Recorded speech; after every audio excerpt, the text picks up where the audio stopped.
Hey y'all, it's your girl Dominique.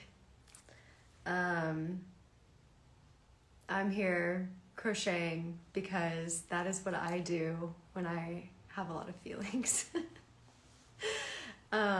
So join my crochet support group if you'd like. Welcome one and all to my support group.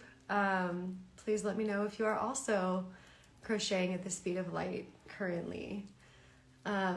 I am working on a granny swag jacket. This is a super fun project made of granny squares, which is like so perfect right now because like I feel like I can only handle life one granny square at a time at this moment. So if you feel like you can only handle life one granny square at a time, welcome to my club. I use crochet as a way to process and to heal. It's really, really meditative for me. It really does a lot for my mental health, and that is why I started this brand, and that is why I do what I do, because I know that that is the case for many of you. So I know I'm not alone in that, and I just feel like I'll probably need to crochet more now these days. It kind of like gives me hope, I guess, in this weird way. But anyway, any chance that I have to help you connect with your creativity, that's what I want to do. That's why I'm here. I want you guys to be making stuff that you love, and enjoying the process, because I think that we could all use a little bit of that right now. I could. So that's why I'm here. Guys, this surface crochet, because like, okay, it's made out of granny squares, right? But then there's a surface crochet that happens over the granny squares, and it is so much fun, and it is so addicting to make. So this tutorial will be ready soon, and y'all, this is a very, very nice, relaxing thing. I will be making these until further future notice. Love the colors in the jacket you are working on. Thank you. Okay, because my friend was like, what the heck is this color palette? They were like, it looks like a 70s couch. And I'm like, you know what? That's what I was going for, so thank you. But I do really love the combination of camo and bright orange for some reason. I just really like that combo. So that's kind of what I based this color palette off of. But I also have two more color palettes to grab. Okay, I also have this pink color palette, which I showed at New York Fashion Week, and the gorgeous Brady Rhiannon modeled it, and it was like such a vibe. So that this color palette is like Barbie pink lime green, and then I went over it with like a dark emerald teal just to kind of like bring the whole thing back down to earth a little bit. And then the next jacket that I'm going to make is going to be more along these lines. This is for my dad. I have not been following my own advice and weaving in the patterns or the ends as I go. And yeah, you should probably do that for your own sanity. I was sent a list of questions by a very thoughtful friend of mine. I just wanted to answer these questions that she sent me. They're very cool, very thoughtful, and I hope that it inspires you to hear the answers. She says, Dom, you have created not only a name for yourself, but a truly unique brand. What brought you to focus on lace work with dresses, two pieces that are your signature pieces? Okay, so I absolutely love the geometry of crochet. Like the exploration of geometry through creating stitches is addictive to me. I think it's really interesting. Even like making something like this, it's just a granny square, but then there's a surface crochet over it that's kind of like a geometric pattern.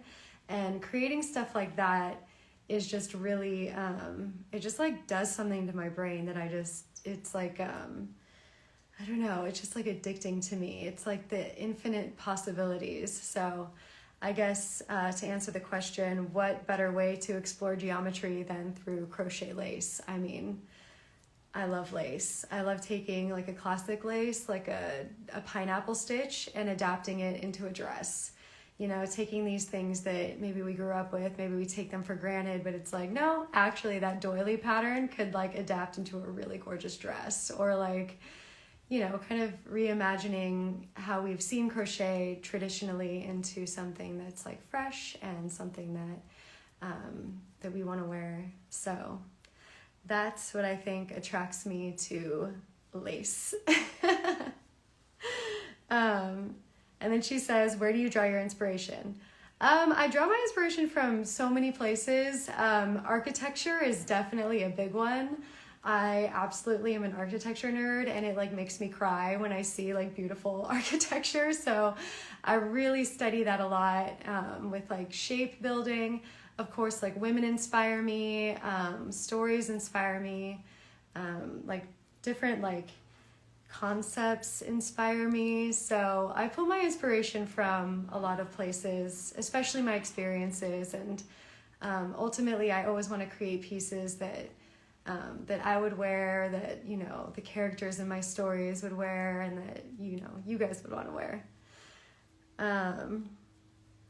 I've seen you branch out from your signature lacy pieces, common for special occasions. What do you envision for your brand in the near future? I mean, I definitely love gowns, and like lacy gowns. I think in the near future, I'm going to be exploring more like materials. I definitely want to play with like some more sequence yarns, some more like, you know, just different material, mixing materials, and really getting into different storylines with my design. So yeah, I definitely feel like I'm going to keep switching it up for sure. And she says, I get the impression that you are hardcore Team Frog. True. What helps you get through redesign to reach your vision? You know, sometimes it's just stubbornness. Sometimes I just have something in my head and I'm just like, I gotta get there. With my wedding dress, when I cut the back out, which obviously garnered quite a response from the interwebs, that was a moment that I had a vision in mind, and the dress wasn't doing what I wanted it to do, and I just felt like I had to make that decision to cut the dress. And it was stressful for sure, but I've done surgery on crochet dresses enough that I felt comfortable doing it. I felt confident that I could get back on track with it. But I think if I hadn't had that confidence, it would have been a very difficult thing for me, because I wasn't happy with the dress at that point, but to cut it did take a lot of confidence. So yeah, I think it's just keeping my vision in mind, and also like the way that it fits and the way that it feels. Like it all really has to come together in this kind of harmonious way. So I really like to feel that like harmony when I'm looking at the design, and I work it until I feel that alignment. Many people focus on making patterns, and you make custom pieces as well. What do you enjoy about making garments for clients? So I really enjoy having an assignment. I think it's really fun to get, you know, a mood board from a stylist that says, you know, like one time I got a mood board that was like, I want a crocheted mossy tree with like florals and like, you know, like a decomposing tree. So I was like, okay, how do I crochet a jacket that looks like a decomposing tree? Like, what an interesting concept that I would have never thought to do on my own.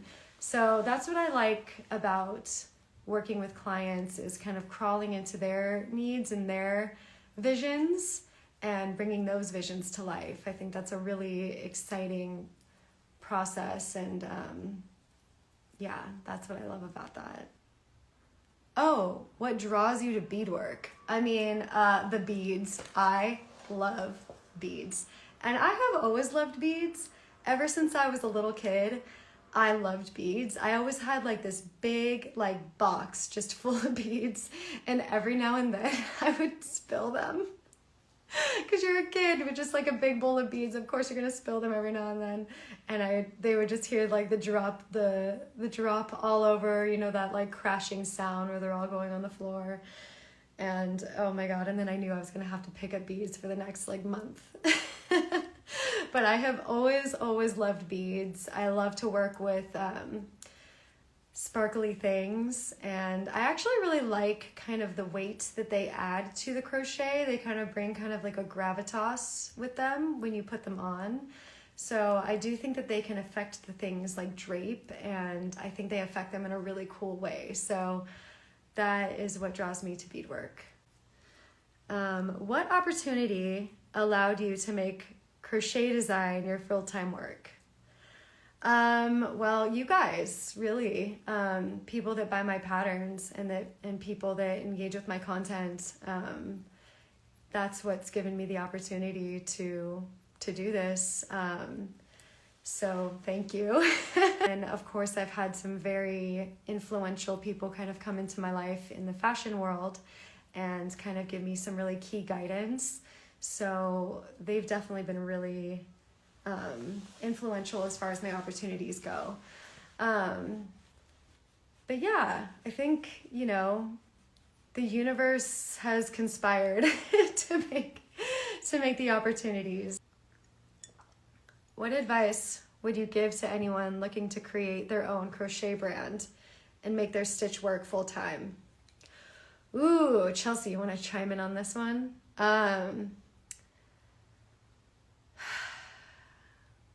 This is what I'll say. Anytime that you are like starting a business or starting a venture, you're going to be wearing so many different hats.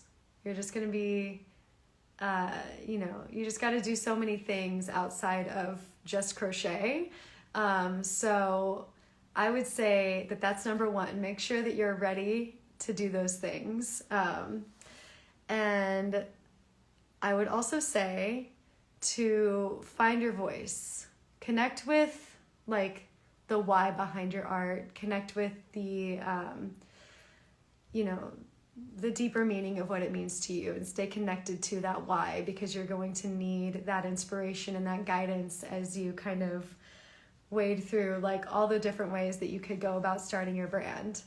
But yeah, get clear on your why, get clear on your vision, and find your voice as a designer. Like Chelsea says, be true to you. There's going to be a lot of people who say you should design this or that, but if it's not something that you love or something that feels right to you, don't do it. 100%. Like, and really be you. Like, a lot of my design advice is like, look at things outside of crochet to inspire you, because if you're looking at other crochet things, then your things are going to look like those. So like really like get outside of, you know, what people say crochet needs to look like. You know, really explore that for yourself, figure out what that means to you.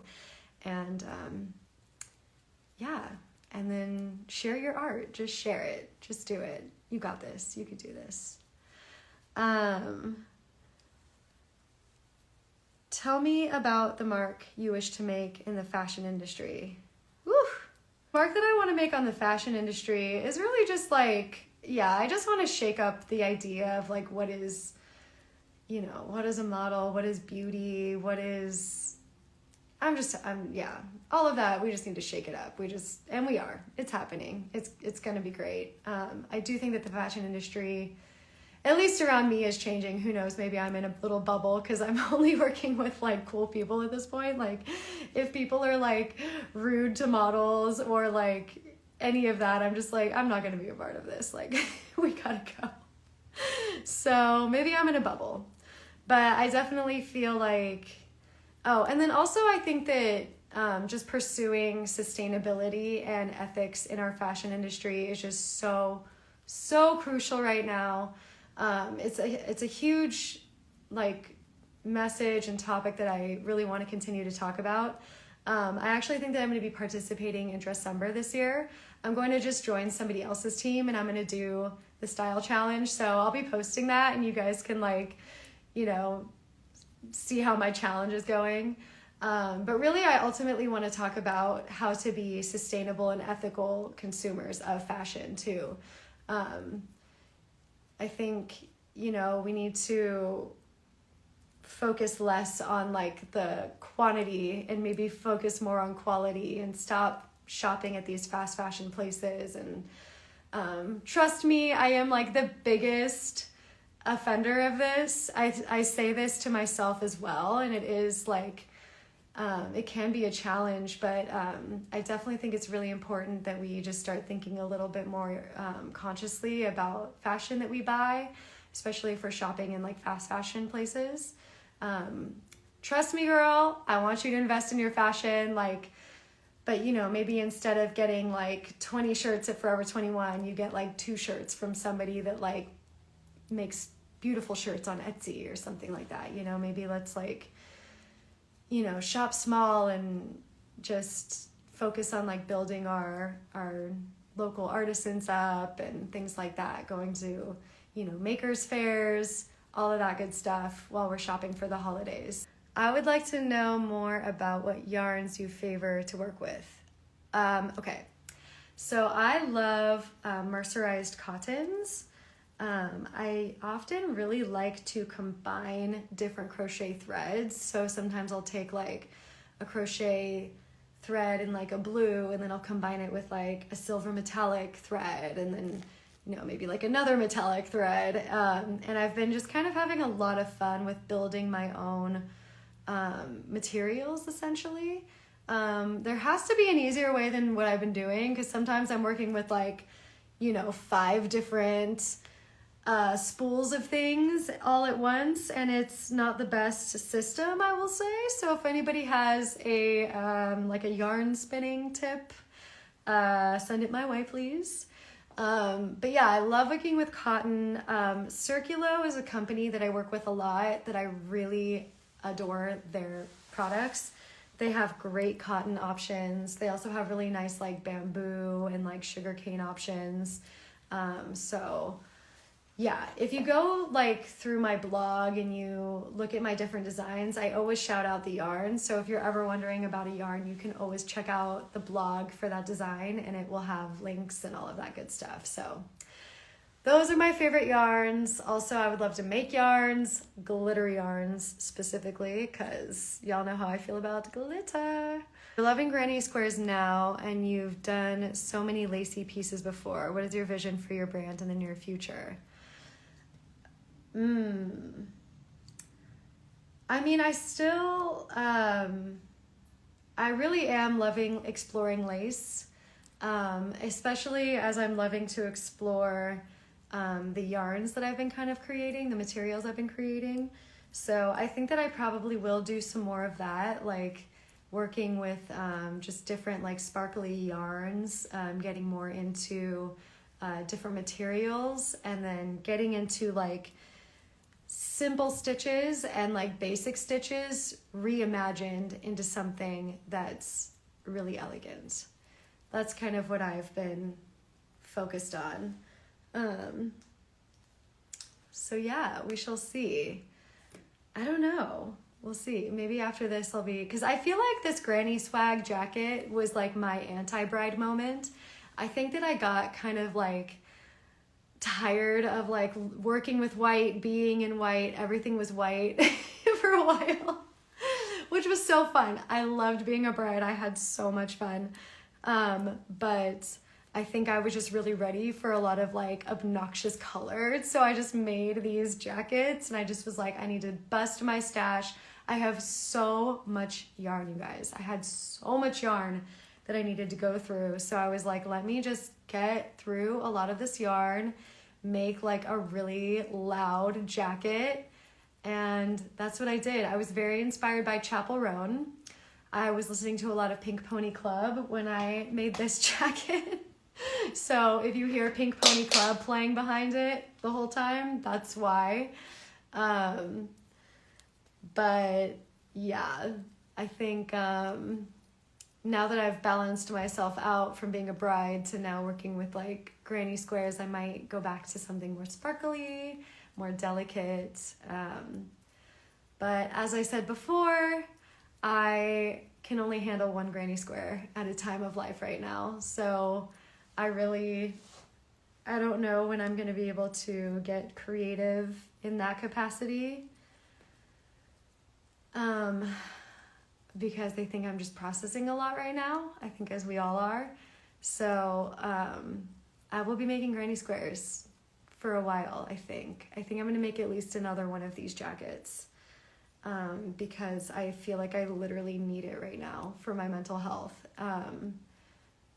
So yeah, that's where we're at, folks. Bam. In the club, we all fam. Oh, Queen. Will Queen be a future pattern release? All right, I'm gonna hit you with some a news flash. That pattern's already out, y'all.